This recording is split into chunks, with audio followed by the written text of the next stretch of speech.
राम्रो पक्ष र नराम्रो पक्ष यो प्याकको दुईटै थाहा हुनु जरुरत हुन्छ हामीलाई। राम्रो पक्ष के त अनि नराम्रो पक्ष के भन्दाखेरि चाहिँ राम्रो पक्ष चाहिँ यसले स्किनमा ग्लो लिएर आउने, साइनिङ, ब्राइटनिङ अथवा रिङ्कलको त काम गरि नै हाल्छ केही हदसम्म भनेदेखि। हजुरको बेफाइदा चाहिँ के त भन्दाखेरि बेफाइदा चाहिँ हामीले फेस व्याक्स गरेका हुँदैनौँ भनेदेखि चाहिँ रौँ अलिकति बढी आइदिन्छ कि भोलिको दिनमा भन्ने हुन्छ, किनभने हल्का रौँहरू पनि निकाल्ने काम गर्छ। धेरै अक्रक्क बनाएर लायो भने देख्न सक्नुहुन्छ मैले चाहिँ धेरै अक्रक्क बनाएको छैन, किनभने मेरो स्किनमा धेरै रौँ छैन।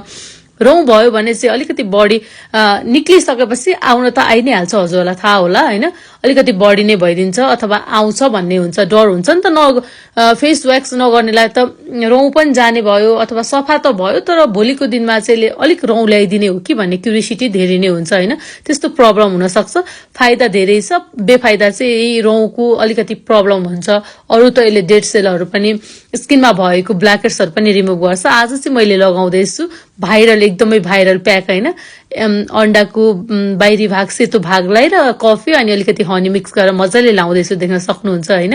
मजाले लगाइसकिसकेपछि चाहिँ मैले पेपर लाउनेछु, पेपर डबल तिर्बलै माथिबाट चाहिँ ऱ्याप गर्नेछु होइन। एकदमै पेपर चाहिँ पातलो भएको हुनाले या डुप्लिकेट परेको हुनाले चाहिँ त्यो एकदमै च्यातिहाल्ने गइहाल्ने भएको हुनाले चाहिँ मैले 3 लेयरसम्म लाएर चाहिँ मजाले 25 मिनट राख्छु। मजाले लाउने स्किन वरिपरि सबै होइन, सबतिर लगाइसकेपछि चाहिँ मैले 25 मिनट राख्नेछु, तर मैले 20 मिनट मात्र राखेँ। अरूले चाहिँ 25 मिनट 30 मिनट राख्दा हुन्छ। धेरै अक्रक्क बनाउने हो भने चाहिँ, तर मैले धेरै अक्रक्क बनाइन, मेरो स्किनमा धेरै रौँ नभएको कारणले चाहिँ मैले अक्रक्क बनाइन। भोलिको दिनमा अलिकति रौँ बढी हुन्छ कि भनेर देख्न सक्नुहुन्छ। मैले 20 मिनट राखिसकेपछि चाहिँ यो रिजल्ट हो होइन।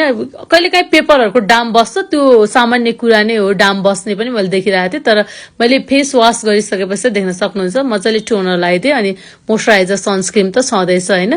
यति हो, यति गर्दाखेरि एकदमै राम्रो हुन्छ है त।